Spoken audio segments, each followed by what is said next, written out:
અન્વય વ્યતિરેકનું.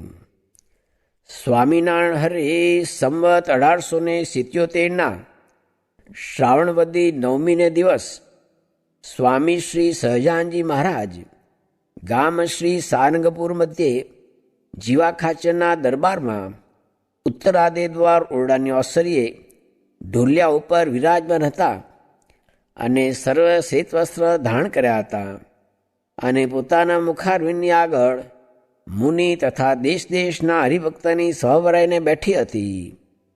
પછી મુક્તાન સ્વામીએ પ્રશ્ન પૂછ્યો જે વાસનાની નિવૃત્તિ થયાનો એવો શો જબરો ઉપાય છે જે એક ઉપાયને વિશે સર્વે સાધન આવી જાય.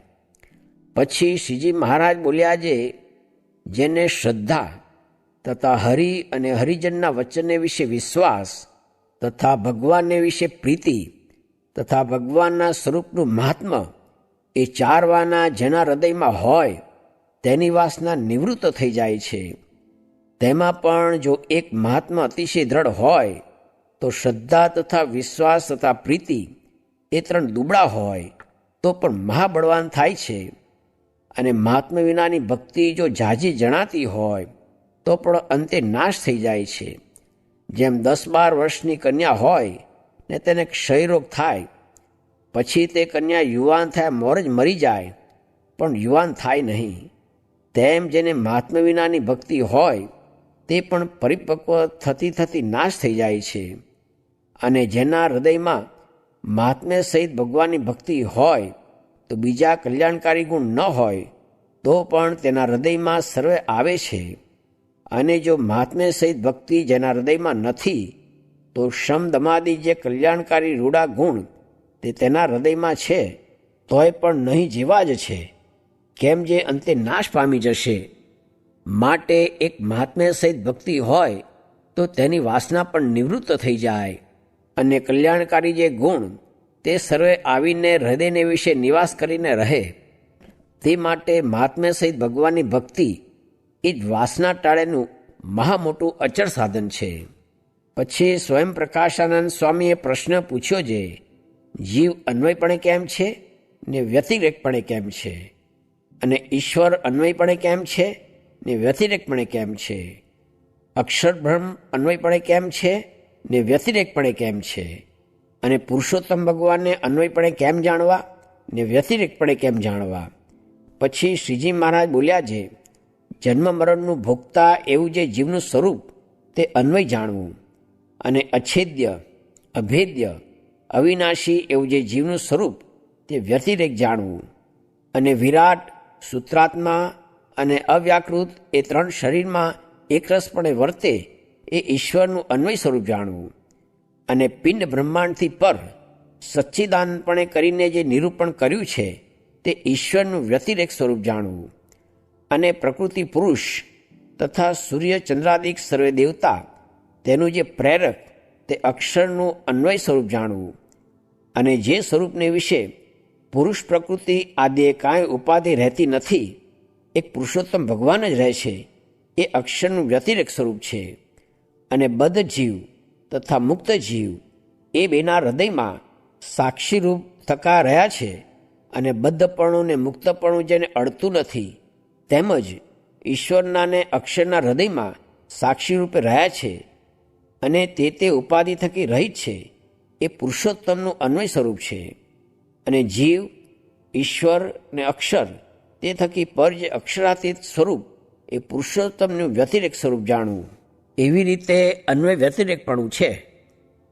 પછી વળી મુક્તાન સ્વામીએ પૂછ્યું છે ભગવાનના દર્શનનો જે મહિમા તથા ભગવાનના નામ સ્મરણનો જે મહિમા તથા ભગવાનના સ્પર્શનો જે મહિમા તે ભગવાનના ભક્તને અર્થે છે કે સર્વે જીવને સારું છે. પછી શ્રીજી મહારાજ બોલ્યા છે દર્શનાદિકનો તો ભેદ જુદો જ છે, તે કહીએ તે સાંભળો. જે જ્યારે એ દર્શનનો કરનારો ભગવાનના દર્શન કરે છે ત્યારે એનું મન છે તે દ્રષ્ટિ દ્વારે આવીને તે સહિત દ્રષ્ટિ જો દર્શન કરે તો તે દર્શન એવું થાય છે જે વિસારે તોય પણ વિસરે નહીં. એવી રીતે મને સવર્તમાન ત્વચા સ્પર્શ કરે તો તે સ્પર્શ પણ વિસરે નહીં. જેમ ગોપાંગનાઓના ભગવાન પ્રત્યે ભાગવતમાં વચન છે જે હે ભગવાન, જે દિવસથી તમારા ચરણનો સ્પર્શ થયો છે તે દિવસ થકી તમ વિના જે સંસારના સુખ છે તે અમને વિષ જેવા લાગે છે. એવી રીતે સર્વે જ્ઞાન ઇન્દ્રિય કરીને મને સવર્તમાન જે દર્શન સ્પર્શ શ્રવણાદિક થાય છે તે કોઈ કાળે વિસરી જતા નથી. જેમ અજ્ઞાની જીવ હોય તેણે મને સવર્તમાન જે પંચ જ્ઞાની ઇન્દ્રિયો તેને કરીને જે વિષય ભોગવ્યા હોય તે વિસારે તો પણ વિસરે નહીં, એવી રીતે ભગવાનનું પણ મને સવર્તમાન જે દર્શનાદિક કરે છે તેને જ દર્શનાદિક જાણવું, અને બીજાને તો દર્શન થયું છે તોય પણ ન થયા જેવું છે. કાંજે જે સમયે એણે દર્શન કર્યા તે સમયે એનું મન તો ક્યાંય ફરતું હતું, માટે એ દર્શન એને કાં તો એક દિવસમાં વિસરી જશે, અથવા 5 દિવસમાં, અથવા 50 દિવસમાં, અથવા 6 મહિનામાં, અથવા વર્ષમાં, અથવા 5 વર્ષમાં જરૂર વિસરી જશે, પણ અંતે રહેશે નહીં. માટે જે મહાત્મા જાણીને અતિશય પ્રીત્ય કરીને મને સહિત દ્રષ્ટિ આદિ જ્ઞાન ઇન્દ્રિય કરીને દર્શન સ્પર્શાદિક કરે છે તેને જ તેમનું ફળ છે, અને બીજાને તો જે પરમેશ્વરના દર્શનાદિક થાય છે તેનું બીજબળ થાય છે, અને યથાર્થ મહિમા તો જે મને સવર્તમાન દર્શનાદિક કરે છે તેને અર્થે છે. ઇતિ વચનામૃતમ, એવી રીતે સારણપુર પ્રકરણનું 5મું વચનામૃત જે તે થયું. સાધને કરીને કદાપી નિર્વાસનિક થવાશે તો પણ શું પાક્યું, ને તેણે કરીને શું ફળ છે એ તો જાણવા જેવો છે. ને ભગવાનની નિષ્ઠા છે ને વાસના છે તો પણ તેની શી ફિકર છે, ને તેનો શોભાર છે ઇત્યાદિ બહુ બળની વાત કરી. સ્વામિનારાયણ હરે સ્વામીએ વાત કરી જે ભગવાનના તથા એકાંતિકના નિશ્ચયના લક્ષણ એ છે જે ઘરમાં 100 કરોડ મણ દાણા હોય તથા રૂપિયા હોય તો કાળ પડે મરવાની બીક ન રહે, તથા 2000 બખ્તરિયા ભેળા હોય તો લૂંટાવાની બીક ન રહે, એમ નિશ્ચયવાળાને કાળ કર્મને માયા તેની બીક ન રહે. પૂરણ કામમાં ને ભગવાન વિના કોઈની અપેક્ષા ન રહે. હરે સ્વામીએ વાત કરી જે જીવનો મોક્ષ કરવા મનુષ્ય જેવા થયા છીએ, ને તમારે પ્રારબ્ધ તો ભોગવવું પડશે, ને સંગ એવો રંગ લાગશે. સ્વામિનારાયણ હરે સ્વામીએ વાત કરી જે જેઠવદ દશમને દિવસે સવારમાં સભામાં વાત કરી જે આપણી ઉપાસનાથી મોટાઈ છે, ને ધર્મમાંથી લડથડે કે બીજા સાધનમાંથી લડથડે, પણ ઉપાસના દ્રઢ હોય તો જીવ લડથડે નહીં.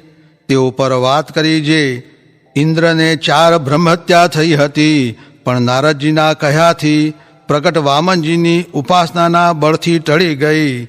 બીજી વાત કરી જે પાંડવ છાના રહેતા હતા ને વિરાટ રાજાની સાથે કૌરવ યુદ્ધ કરવા આવ્યા.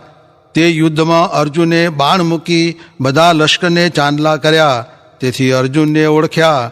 તેમ અહીં પણ એમ ઓળખવું જે જેનાથી ઘણા માણસને ઉપાસનાની દ્રઢતા થઈ અને પંચ વિષયનો અભાવ થયો તેને મોટા સમજવા.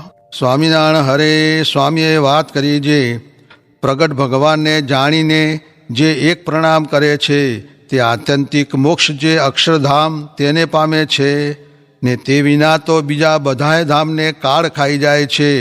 ગાયકવાડને ઘેર જન્મ થયા પછી મૂળા સારું કે મોગરી સારું રૂએ, પણ ગાદીનો ધણી થઈ ચૂક્યો છે, જાજી વાત કહેવાય નહીં. સ્વામિનારાયણ હરે સ્વામીએ વાત કરી જે ભગવાન પૃથ્વી ઉપર વધારે છે ત્યારે રાજસી તામસી અધમ એ સર્વેનો ઉદ્ધાર કરી દે છે, માટે આવો જોગ ને સંગ ફરી મળવાનો નથી. સ્વામિનારાયણ હરે સ્વામીએ વાત કરી જે કુંભાર હાડલા ગળે છે તેનું દ્રષ્ટાંત, હાડલા ગળતા માયલી તરફ લાગને વાસ્તે ગોલીટો રાખી બારીથી ટપલો મારે છે, તેમ આપણે ગોલીટાની જગાએ મહિમા સમજવો ને ટપલાની જગાએ સાધન સમજવું.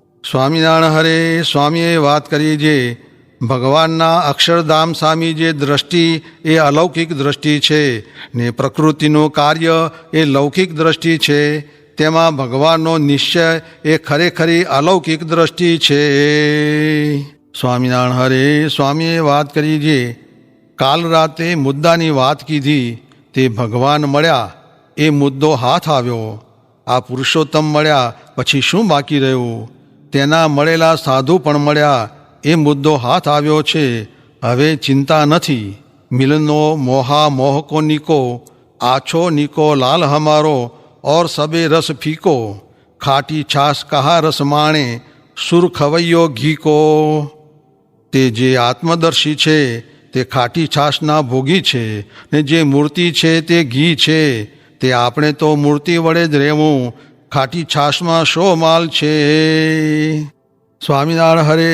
સ્વામીએ વાત કરી જે સત્શાસ્ત્રનો જેના ઉપર અધિકાર હોય તેને મનુષ્ય કહીએ, ને એવા હજારો મનુષ્ય ભેળા કરીએ ત્યારે તેમાં એક ધર્મવાન જડે, ને તેવા ધર્મવાન હજારો ભેળા કરીએ ત્યારે તેમાં એક સિદ્ધિને અર્થે યત્નને કરતો હોય એવો જડે, ને સિદ્ધિવાળા હજારો ભેગા કરીએ તો તે મધ્યે એક ભગવાનને અર્થે યત્નને કરતો હોય એવો મળે, ને તેવા હજાર મધ્યે એક ભગવાનને જાણીને યત્નને કરતો હોય એવો મળે, ને ભગવાનને જાણીને યત્નને કરતા હોય એવા હજારો ભેગા કરીએ તો તે મધ્યે કોઈક જ્ઞાની ભગવાનનું સ્વરૂપ, સ્વભાવ, ઐશ્વર્ય તે અંતેરહિત છે તેને તત્વે કરીને યથાર્થ પોતાના જ્ઞાનની વિશાળતાને અનુસારે જાણનાર મળે છે. પણ જેમ છે તેમ તો અંતને નથી પામતો, ને ભગવાન પોતે પોતાના સ્વરૂપ, સ્વભાવ, ગુણ ને ઐશ્વર્ય તેના મહિમાના અંતને નથી પામતા, તો બીજો તો પામે જ કેમ? એવા સર્વોત્કૃષ્ટ હરિકૃષ્ણ પુરુષોત્તમ તેમણે અનેક કોટી બ્રહ્માંડના ને બ્રહ્મપુરાદિક ધામના જે સમગ્ર ઐશ્વર્ય જે પોતાની મૂર્તિને આધીન છે તે સમાધિએ કરીને દેખાડ્યા, તથા સૌના ઈષ્ટદેવ રૂપે પોતે પોતાનું દર્શન દઈને અનંત જીવને પોતાનો સર્વોપરી નિશ્ચય કરાવ્યો. એવી રીતનું બીજું પણ જે અપરિમિત સર્વોપરી દિવ્ય ઐશ્વર્ય તેને દેખાડીને પોતાના સર્વોપરી ઐશ્વર્યને વિશે અક્ષરાદિક સર્વના ઐશ્વર્ય લીન કરીને પોતે સર્વોત્કૃષ્ટપણે જયકારી પ્રવર્તે છે. એવા જે બ્રહ્મધામના અધિપતિ હરિકૃષ્ણ પુરુષોત્તમ તેમને ધર્મદેવ ને મરીચ્યાદિક ઋષિ તે વૃંદાવનને વિશે જ્ઞાન યજ્ઞ કરીને રાજી કરી મનવાંછિત વર પામ્યા, તેમ યોગીએ શ્રી હરિકૃષ્ણની મૂર્તિના જ્ઞાન ધ્યાનને વિશે તત્પર થઈને મંડવો.